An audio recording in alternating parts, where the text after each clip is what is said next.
બનાસકાંઠાના દાંતાના હડાદમાં કિશોર ઉપર સૃષ્ટિ વિરુદ્ધના કૃત્ય મામલે જિલ્લા પોલીસ વડાએ પોતાનું નિવેદન આપ્યું છે। જિલ્લા પોલીસ વડાએ એક પ્રેસ કોન્ફરન્સ યોજીને આ શર્મસાર ઘટનાને કોઈ ધર્મ સાથે લેવા દેવા નથી તેવું જણાવ્યું હતું। પોલીસને કોઈપણ પ્રકારની અરજી મળી નથી, તેમાં પોલીસે ગણતરીના કલાકોમાં તમામ આરોપીની ધરપકડ કરી છે।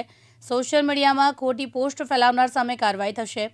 જિલ્લા પોલીસ વડાએ ઘટનાને લઈને સોશિયલ મીડિયામાં ખોટા મેસેજ ફેલાવનારને કડક ચેતવણી આપી છે અને પોલીસે ફરિયાદીની રજૂઆતના આધારે સીધી ફરિયાદ કરી અને આરોપીની ધરપકડ કરી છે।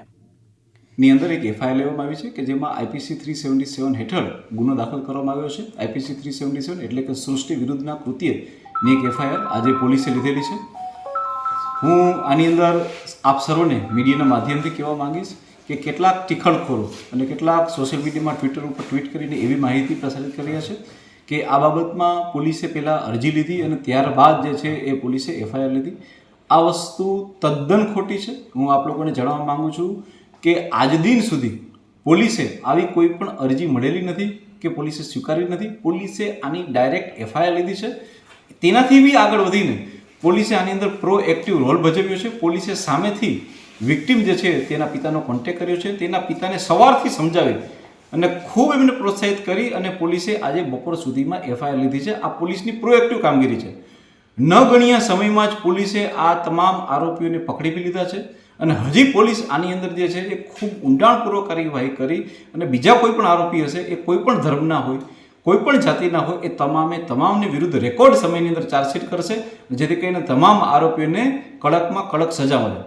આ સિવાય હું આપ લોકોના માધ્યમથી જણાવવા માંગીશ કે કેટલાક ટીખળખોરો આની અંદર એવું બી ખોટી મિસઇન્ફોર્મેશન ફેલાવી રહ્યા છે કે જે વિક્ટિમ છે તેણે કોઈ ડ્રામાની અંદર કે કોઈ જગ્યાએ બજરંગબલી ભગવાનનો કોસ્ચ્યુમ પહેર્યો હતો જેથી કરી અને તેની સાથે આવું કૃત્ય થયેલું છે।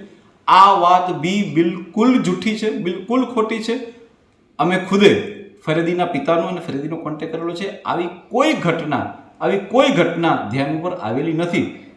આ સિવાય કેટલાક લોકો એને રામ મંદિર પ્રાણ પ્રતિષ્ઠાની સાથે બી જોડી રહ્યા છે। અમે લોકોએ તેમાં બી તપાસ કરી છે, ખૂબ ઊંડાણપૂર્વક જવાબ લીધા છે।